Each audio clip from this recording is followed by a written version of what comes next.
Yan, laksa mo. Pagkatapos namin magtrabaho, isang trabaho lang. Siyempre, sisilip sa Facebook. Yan. Wala ang amo. Ginamit ng mga kotse. Ginamit ng kotseng nilinisan namin. Ayan. Silip muna sa farm bill. Yan.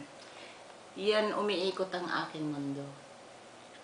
Kung hindi dahil sa Facebook, maloloka na ako. Yan, office pa ng amo yan, ha? Office pa ito ng amo. Pero hindi ginagamit yan. Ako lang gumagamit nito. Di naman marunong mag-computer yung amo ko eh. Si Kulot, walang alam yun. Oo. Ang alam lang nun, pangiti-ngiti. Meron ng taga-kwenta sa lahat. Oo. Pagka nagkamali-mali, pasigaw-sigaw. Mantalang kami, tingnan mo. All around ako dito sa computer na to. Kaya no way na yung laptop ko. Ayun, nakatambak dun, oh. Ayan.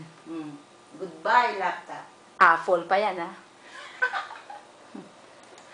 Aanin ko pa naman yung laptop, eh dito ipipwede. Yun nga lang, sorry mga friends, hindi ako mahilig makipag-chat. Kung ako man nakikipag-chat, ayoko sino maraming daldalan eh. Gusto ko lang maglaro, kaya kung mag-chat kayo sa akin, yung importante lang, okay? Sayang naman yung Apple mo, te. Yan mo, Pinabili mo pa sa Amerika, tapos hindi mo man gagamitin. makakain natin yan. Makakain natin yan. Sarap kaya umupo dito. Bukas mo nga yung aircon. Init eh. Ayan, yan ang buhay namin. Paano na lang Yan ang pag-uwi buhay namin ng namin. Pilipinas? Diyos kong init doon. Ako pa Yan naman. ang buhay namin. Nang dahil sa Facebook, walang matapos na trabaho. Dan. Diba? Sabado kaya ngayon? Oo nga. Day off dapat ngayon eh. Pero mamaya-maya magluluto na kami.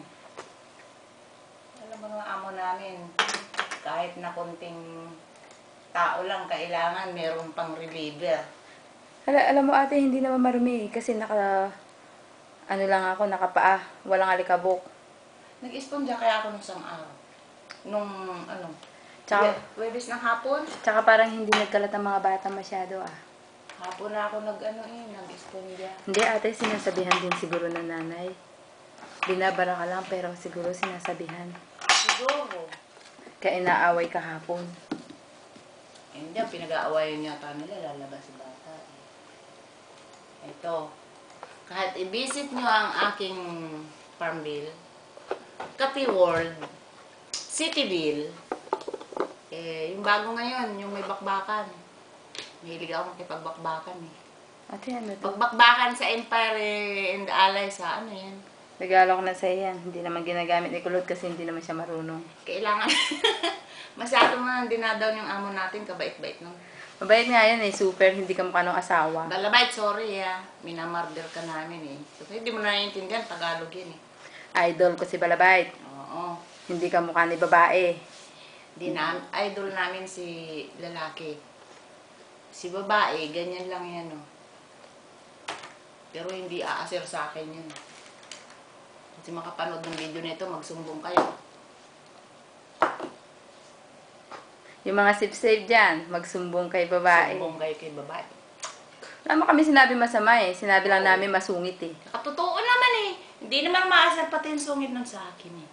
Isa lang ang buhay nun. Hindi kumpletong araw nun kung hindi 15 maninigaw. years niya akong kasama para magsugit siya sa akin. Hindi niya maintindihan ang sitwasyon namin yung sitwasyon natin mga overseas workers na Kahirap kaya sa maging Pilipinas. manager. Iniwan mo ang anak mo na maliliit pa, hindi mo inalagaan. Yung mga employer natin, di nila naintindihan yan. Akala nila tayo ay very, very poor sa Pilipinas. Sa bagay nga naman, no? Mahirap ate oh. Akala nga ng amo ko noon, nung matanda ko noon, wala akong refrigerator sa Pilipinas. Ako nga tinatanong kung may patatas daw doon. Kung sabi nila, wala raw olive oil sa atin. Sabi ko, may sarili kaming langis. Nag-aral ba daw ako ng high school?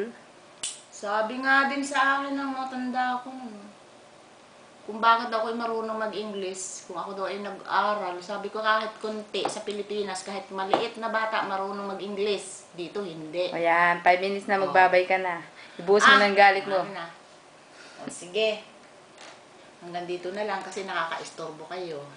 Bye! Facebook muna!